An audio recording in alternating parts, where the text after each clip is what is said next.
Dia itu mempekerjakan seorang wanita, tapi ternyata si perempuan ini itu ditumbalkan untuk tuyul-tuyulnya.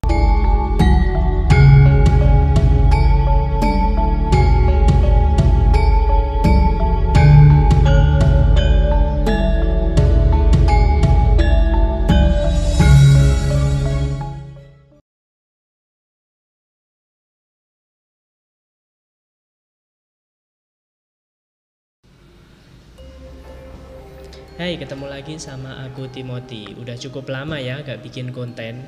Ya karena kalian tahu sendiri kan saat ini semua dibatasi. Meskipun PSBB di Surabaya sudah berakhir, namun kita tetap harus menjalankan protokol kesehatan yang sudah diterapkan oleh pemerintah. Ngomong-ngomong soal COVID-19 sendiri, imbasnya ternyata cukup besar. Buat mereka yang sudah punya pekerjaan ada yang di PHK. Buat kalian yang mungkin punya usaha, usahanya juga terdampak. Dari pendapatan yang seharusnya stabil, sekarang mungkin ada penurunan atau bahkan berhenti sama sekali. Ngomong-ngomong masalah perekonomian yang terdampak karena COVID-19, kemarin aku ngobrol sama teman-temanku, cukup ada pembahasan yang unik, yaitu gimana sih caranya mereka menyikapi dampak dari COVID-19 yang saat ini melanda bukan hanya di Surabaya atau di Indonesia, tapi hampir di seluruh belahan dunia. Ada bahasan yang cukup menarik. Jadi kemarin salah satu temanku itu bilang, kalau kondisinya seperti ini terus, mending ya kita cari uang yang gampang aja. Tapi aku tekankan di sini buat teman-teman yang ada di rumah, nggak ada cari uang dengan cara gampang.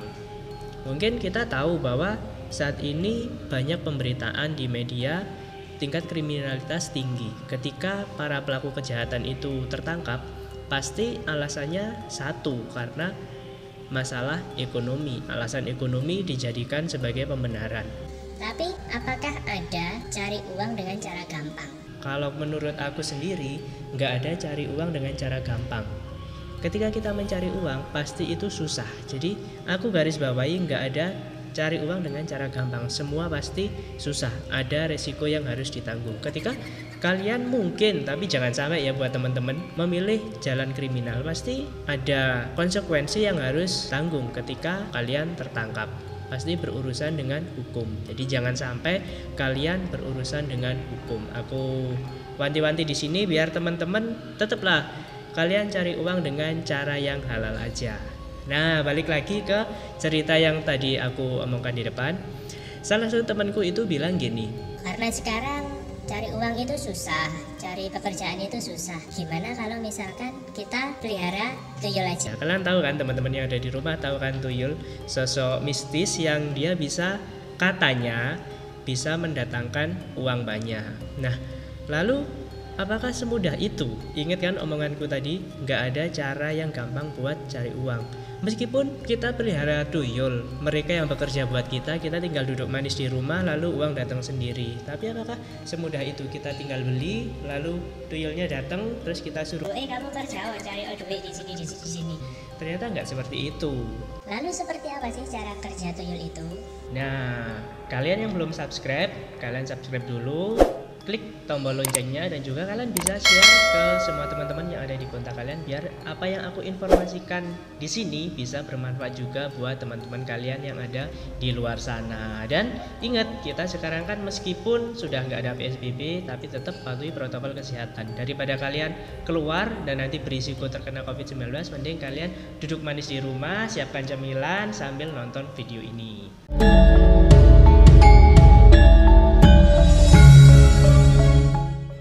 Oke, kita kembali lagi ke ceritanya.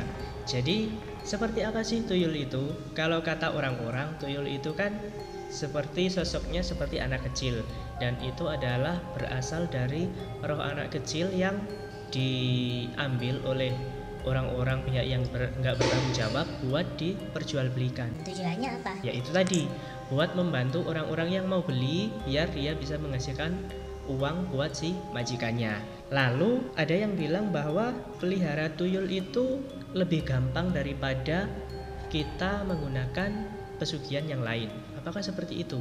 katanya menurut info yang aku dengar, mungkin teman-teman juga tahu atau mungkin ada yang tahu lebih, bisa nanti tulis di komen di bawah. Katanya nggak ada semacam tumbal ya kan, tumbalnya itu hanya katanya ngasih si tuyul itu susu aja. Tapi apakah seperti itu? Apakah ada tumbal yang lain? Cara belinya gimana? Jadi menurut info yang aku tahu, tuyul itu diperjualbelikan oleh ya seseorang lah ya, kita anggap aja dia adalah merchant yang jual tuyul. Nah, si tuyul itu ternyata ada harganya. Misalkan, ini aku kasih contoh ya, misalkan harga tuyulnya itu 100.000. Berarti ketika dia bekerja cari uang, itu hasilnya adalah 100.000. Lalu kita misalkan mau beli tuyul yang harga 1 juta. Berarti ketika dia bekerja, dia itu bakalan menghasilkan uang senilai 1 juta. Lalu cara ngambilnya gimana? Ya aku sendiri gak tahu karena aku gak pernah ngobrol sama tuyul kan. Tapi katanya setiap hari-hari tertentu si majikannya itu ngajak si tuyul itu jalan-jalan ke ngelewatin rumah atau ngelewatin pertokoan semacam itulah ya. Lalu si tuyul itu akan dia nyari uang sendiri. Jumlahnya berapa? Sesuai dengan yang dibeli oleh si majikannya itu sendiri. Kalau misalkan majikannya beli tuyul itu 5 juta ya berarti pendapatannya pada hari itu adalah 5 juta uang yang dikumpulkan. Lalu apakah benar pelihara tuyul itu gampang? Karena tumbalnya kan cuma ngasih susu aja, cuma nyusuin aja, seperti misalkan ibu nyusuin ke anaknya. Apakah seperti itu? Ternyata enggak. Jadi buat teman-teman yang ada di rumah, aku baru tahu ternyata tuyul itu bukan minum susu, tapi dia adalah minum darah si orang yang menyusui itu. Jadi anggapan selama ini bahwa menyusui si tuyul itu keliru, karena yang benar adalah tuyul itu minum darahnya si orang yang menyusui itu. Minum darahnya si orang yang menyusui itu. Jadi ketika orang yang menyusui itu makin lama pasti badannya semakin kurus karena darah yang ada dalam tubuhnya itu kan diambil.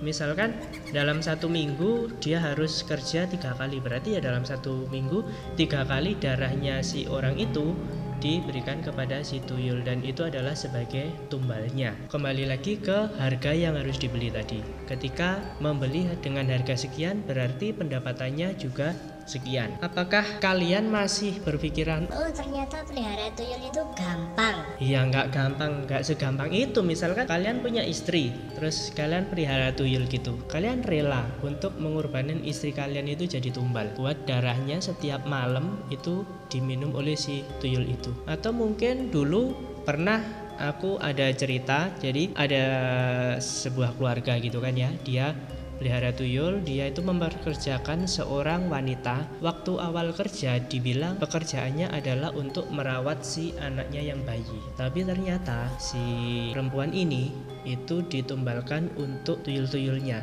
Ketika dia sudah memasuki rumah itu, ternyata bukan bekerja ya momong anaknya, tapi diberikan ke tuyulnya. Jadi dia itu dikunci dalam sebuah ruangan, dan setiap malam tertentu setelah si tuyul itu bekerja, itu dimasukkan ke kamar si wanita itu, dan akhirnya sampai meninggal. Dan itu terus berulang-ulang sampai beberapa kali dan akhirnya ketahuan. Tapi balik lagi, tidak ada bukti konkret bahwa si wanita ini mengalami siksaan karena tidak ada bukti fisik bahwa si majikan ini melakukan penyiksaan. Jadi aku tekankan di sini buat teman-teman yang ada di rumah, ketika kalian punya pikiran mau beli tuyul atau apalah itu ya semacamnya, tolong dibatalkan. Karena apa?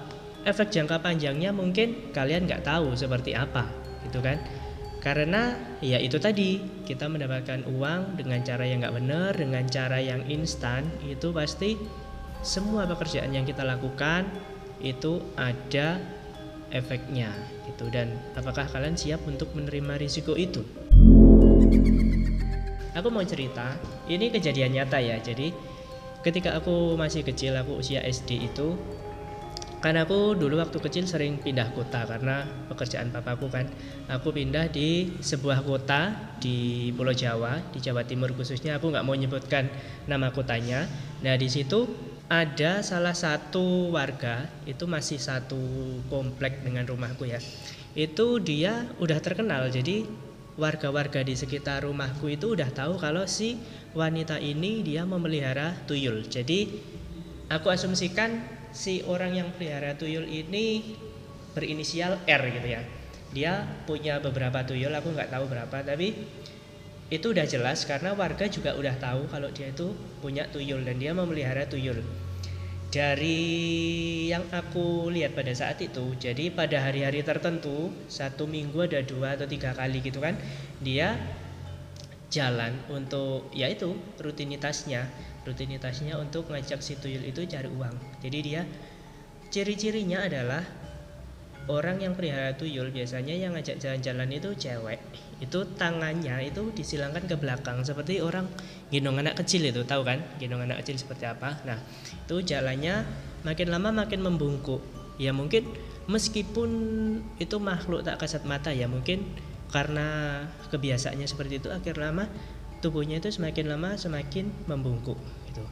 Nah, setiap dia lewat mau cari uang itu lewat di depan rumahku dan mamaku itu bilang, oh itu loh yang punya tuyul. Tapi karena ya aku merasa nggak pernah diganggu, keluarga aku nggak pernah diganggu, ya udah diam aja, cuman sebatas tahu aja, memberikan informasi seperti itu. Biasanya si R ini mulai ngajak tuyulnya jalan-jalan itu jam 3 sampai ya kurang lebih jam 8 jam 9 malam. Tapi si R ini tidak pernah menggunakan uang hasil dari tuyulnya ini untuk kehidupannya dia. Loh, tadi katanya kalau pelihara tuyul itu buat cari pesugihan biar dapat uang banyak yang gampang. Lah kok ini malah nggak dipakai? Nah, jadi ceritanya itu gini. Si R ini emang benar dia itu punya tuyul, dia itu memelihara tuyul. Tapi bukan atas keinginannya dia. Loh, nah terus siapa? Wong dia yang punya tuyul, tapi kok dia nggak pingin. Terus ngapain dia pelihara tuyul kalau nggak pingin? Jadi ceritanya tuyul ini bukan punyanya dia. Yang punya itu siapa? Yang punya adalah keluarga keturunannya yang terdahulu. Nah, ini juga pengetahuan baru buat teman-teman. Kalau misalkan bahwa tuyul itu ketika kita sudah melakukan perjanjian untuk memelihara tuyul itu tidak bisa hilang, atau misalkan Aku udah merasa cukup uang, aku udah sugih gitu kan, uangku udah banyak, aku mau berhenti, tuyulnya mau tak lepas. nggak segampang itu, nggak bisa. Kalau kita sudah melakukan perjanjian, apalagi seperti tuyul itu ya, ketika kita sudah oke, aku pelihara tuyul itu, ya udah itu meskipun sampai yang punya itu meninggal, tuyul itu ternyata bakalan diwariskan ke keturunannya. Jadi perjanjiannya seperti itu, nggak bisa langsung dilepas. Misalkan yang punya udah meninggal lalu tuyulnya ini pergi, nggak seperti itu. Dia itu harus memilih siapa nanti yang akan melanjutkan. Nah, jadi seperti itu.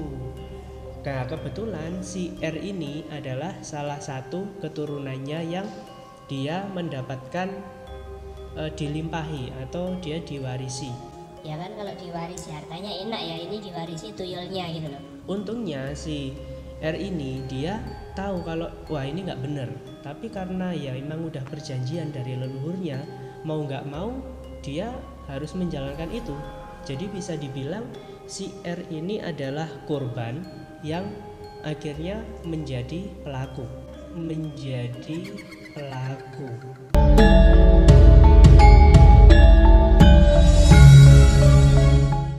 Nah, itu makanya kenapa ketika dia tinggal di area di komplek perumahanku itu tidak ada warga yang protes, karena satu, meskipun dia memelihara tuyul, tapi mungkin sebelumnya karena kan aku waktu itu pendatang baru ya, mungkin dia sudah ada perjanjian tersendiri dengan warga yang di situ bahwa dia tidak akan pernah mengambil uang dari warga yang ada di situ. Jadi ambil uangnya dari mana? Ambil uangnya itu ya tadi aku bilang kan, setiap sore itu dia ngajak si tuyul itu pergi. Perginya kemana? Perginya itu ke pusat pertokoan. Jadi di kotaku itu ada salah satu jalan yang di situ jadi pusat bisnisnya. Pusat bisnis, jadi pertokoan itu ada di situ. Setiap sore dia itu jalan di situ sampai malam. Kalau udah malam ya udah pulang.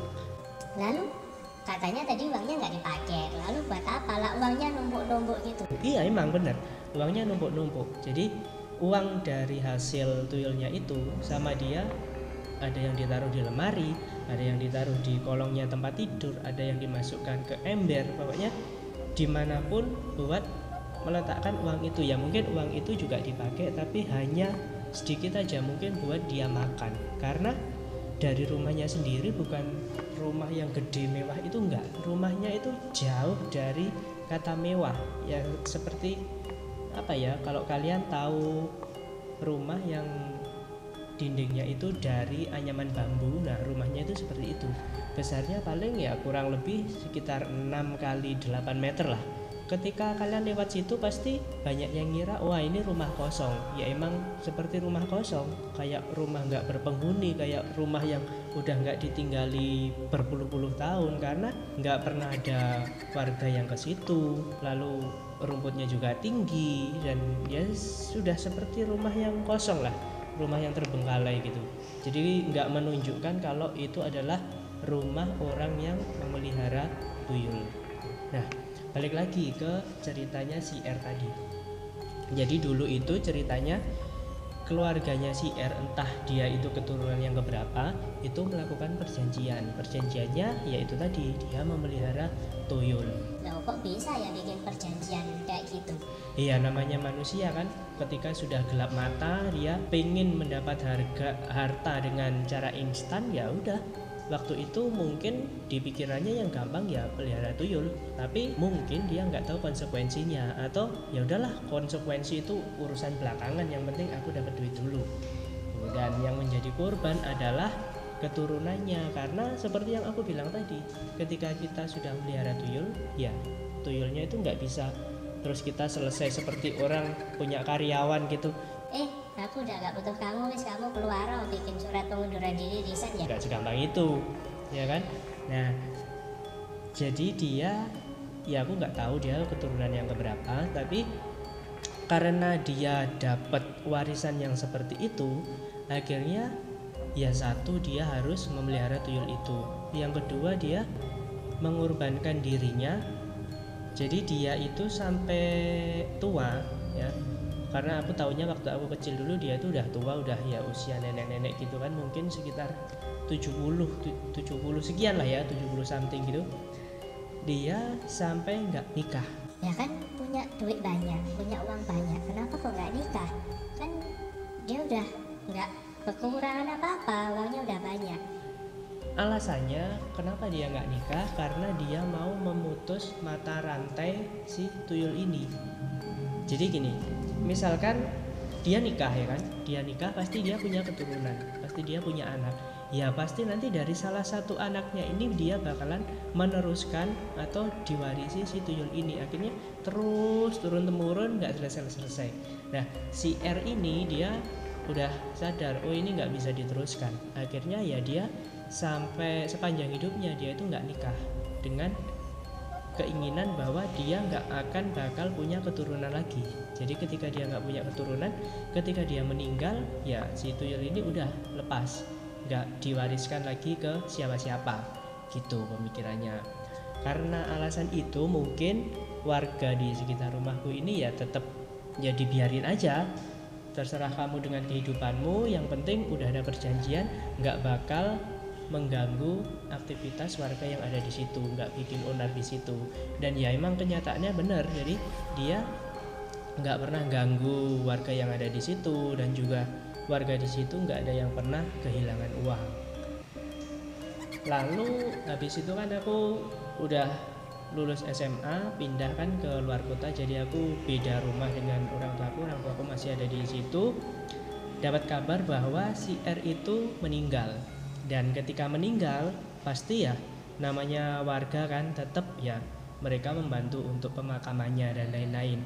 Ketika selesai dimakamkan, warga dan juga pengurus tempat di rumahku itu mereka udah seperti musyawarah gitu. Akhirnya rumahnya si R ini dirobohkan, dan sebelum dirobohkan pastikan juga dibersihkan dulu. Ya seperti yang aku bilang tadi, ketika warga bersih-bersih itu di dalam rumahnya banyak sekali lembaran-lembaran uang, mulai dari uang yang kalian mungkin yang seusiaku belum tahu kan, ada uang yang jadi uang 100 rupiah itu jadi gede, lembarannya itu gede, itu lebih gede dari uang 100.000 yang sekarang. Terus ada lagi uang yang 500 itu, terus ada uang 1000 yang warnanya biru. Jadi uang-uang zaman-zaman ya zamannya dia itu yang sekarang udah nggak yang udah nggak keluar lagi, itu ada di situ. Katanya warga yang bersih-bersih itu uangnya sampai nempel-nempel di ubin, di lantainya itu. Ada yang ditaruh di dalam gentong. Kalian tahu gentong kan? Gentong itu seperti ember zaman dulu, itu terbuat dari tembikar, dari tanah liat. Itu harusnya itu buat nyimpan air, tapi itu uangnya dimasukkan di situ ya, sampai ada yang sobek, ada yang dimakan rayap dan lain-lain. Dan uangnya itu banyak sekali, ada yang ditaruh di tempat tidur, ada yang dimasukkan, aku tadi kan bilang rumahnya kan dari anyaman bambu, itu diselipkan di anyaman bambunya itu. Dan dulu waktu aku masih SD itu teman-temanku banyak yang kan ya namanya rumah seperti itu nggak pernah dikunci, jadi banyak yang ke situ ngambilin uangnya buat jajan. Tapi aku udah dibilangi sama mamaku, udah diwanti-wanti jangan pernah ngambil uang yang ada di situ. Ya akhirnya aku nggak pernah ngambil, tapi teman-temanku ada yang ambil. Ya namanya anak kecil kan, ada uang pasti ya diambil buat beli jajan gitu. Dan akhirnya ketika udah meninggal, rumahnya udah dibongkar itu, sekarang rumahnya itu udah nggak ada, udah roboh dan semuanya udah dibersihkan. Katanya uang-uang yang ada di situ itu dikumpulkan dan akhirnya dibakar sama warga. Entah masih ada di situ atau enggak, tapi ya mungkin ketika si R itu udah meninggal, si tuyulnya itu juga bebas, karena kan siapa lagi yang melihara dia, nggak ada kan, nggak ada yang melihara, ya mungkin dia udah bebas. Namanya ya kita nggak tahu kan, aku juga nggak tahu, nggak kenal sama tuyulnya, dia pergi kemana, atau mungkin balik lagi ke si penjualnya, atau mungkin udah balik ke mana. Katanya kan tuyul itu adalah roh dari anak kecil yang dikurung gitu. Tapi pada saat itu aku sempat pernah lihat sekali kan, waktu sore itu wujud tuyulnya itu. Mungkin dari kalian teman-teman ada yang udah tahu wujud tuyul itu kayak apa, mungkin kalian bisa tuliskan di kolom komentar itu kayak apa. Tapi sepenglihatanku waktu itu, jadi cuman sekelipet gitu kan, cepet gitu. Modelnya itu kalau orang bilang kan kayak anak kecil, tapi waktu itu aku lihatnya nggak kayak gitu. Jadi modelnya itu hitam, warnanya hitam, terus panjang tangannya itu melebihi lutut, jadi tangannya itu lebih panjang daripada kaki. Terus warnanya itu hitam mengkilap. Kalian tahu kalau aspal yang cair itu ya hampir mirip kayak gitu. Terus matanya itu dia nggak punya kelopak mata. Di situ jalannya itu cepat. Nah, sepengetahuan kayak gitu. Dan pada waktu itu nggak cuma aku yang lihat, jadi tetangga aku juga sempat ada yang lihat. Dia bilang, wah itu tuyul Tuh, akhirnya ya larinya kemana ya, ke si R itu. Mungkin katanya orang yang pernah nangkep tuyul itu, yang bisa megang tuyul itu, si tuyul itu jatuh pada waktu digendong. Akhirnya terus dia lompat itu nyari siapa pemiliknya, akhirnya kembali lagi ke si R itu. Nah itu jadi ceritanya dari aku. Mungkin buat teman-teman yang punya cerita sama bisa tulis di kolom komentar, atau mungkin ada pengalaman yang sama kayak aku atau mirip-mirip, atau di daerah kalian juga ada yang kayak gitu, kalian bisa cerita di kolom komentar. Dan pesanku sekali lagi buat teman-teman yang ada di rumah, apa yang aku ceritakan ini bukan untuk ditiru, sekali lagi bukan untuk ditiru, apalagi dilaksanakan atau kalian mau coba-coba.